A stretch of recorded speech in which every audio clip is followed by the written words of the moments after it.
La sculpture sur laquelle je travaille en ce moment, elle est composée de plusieurs matériaux qui sont tous sélectionnés pour leur capacité ou non de donner du signal à l'IRM.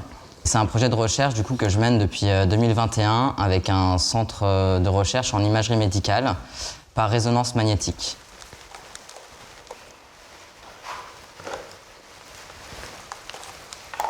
En construisant la sculpture d'un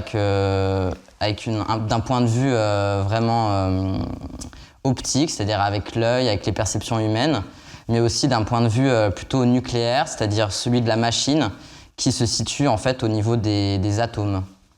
Et donc du coup, ça vraiment, concrètement, ça m'a fait travailler la sculpture très différemment, quoi. L'IRM ne tolère pas le vide.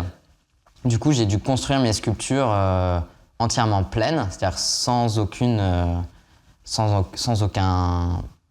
nerf. Et donc j'ai mis des formes pleines dans le scanner IRM. Et en fait, ce qu'il en ressort à l'image, c'est une forme qui se construit différemment parce que les matériaux qui ne vont pas donner de signal vont apparaître en creux, en fait, donc noirs. Tout ce projet part un peu d'une réflexion et d'un grand intérêt sur la naissance et le développement de la science anatomique et comment est-ce que finalement cette science a donné naissance à une iconographie de la médecine et donc du coup ces planches anatomiques et en fait du coup qui sont venus vraiment construire une certaine image du corps qui est un corps que l'on va isoler et fragmenter pour étudier. Un corps, ça évolue en permanence. Et quand je parle de corps, je parle pas que de corps humain, mais la matière en soi, c'est extrêmement mobile, quoi. Les matériaux que j'utilise sont vraiment sélectionnés, enfin, sont choisis. Alors il y a plusieurs choses qui m'intéressent dedans. Il y a à la fois leur capacité à se métamorphoser. C'est-à-dire que souvent, c'est des matériaux que je peux travailler sous différents états. Et ça, c'est important. Et aussi, c'est des matériaux qui peuvent nous tromper, en fait. Tromper l'observateur sur leur origine ou sur ce qu'ils sont, en fait, finalement.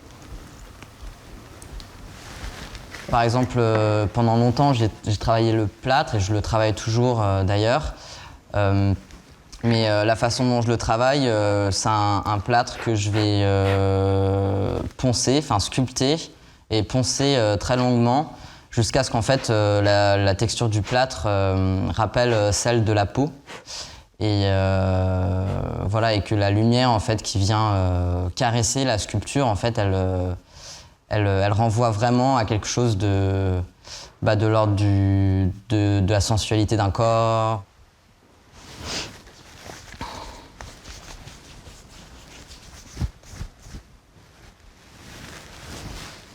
Quand je construis vraiment la forme de mes sculptures, c'est-à-dire quand j'en suis à l'étape où je leur donne quelque chose de l'ordre du muscle ou que je leur donne un galbe, en fait, on pourrait dire ça comme ça. Ce qui m'intéresse, c'est d'être dans cette zone d'incertitude, c'est-à-dire qu'on ne sait pas vraiment à quel régime ça appartient. Et donc du coup, après, c'est des formes qui sont nourries de plein d'êtres différents et donc, alors bien sûr, il y a le corps humain qui est quand même hyper important parce que c'est aussi le corps que j'habite ou que j'essaye d'habiter. Et donc, il me nourrit pas mal aussi. Mais après, effectivement, ça peut être de l'ordre du régime animal ou même des insectes. Et puis au-delà de ça, je suis aussi très nourri par tout ce qui va être design industriel. Et donc plutôt des objets qui sont vraiment construits et forgés par des outils. Dans la culture européenne, il y a vraiment une tendance à isoler, à détacher le corps d'un contexte, d'une histoire. Et ces contextes, ils sont à la fois historiques, de l'ordre de l'environnement et du territoire, je dirais presque même géologiques. Ils sont sociétals et technologiques. Et en fait, tous ces liens, je les trouve passionnants, aussi parce qu'ils créent des normes, dans un sens, que l'on peut remettre en question. Mon travail de sculpture est peut-être un échappatoire. Construire un corps qui me manque, qui ne m'est pas présent, je sais pas. Il y a une relation d'attente en tout cas avec les sculptures que je construis. Ouais, je cherche vraiment à construire des corps qui sont nouveaux et qui peuvent m'apprendre aussi à vivre peut-être le mien différemment, je sais pas.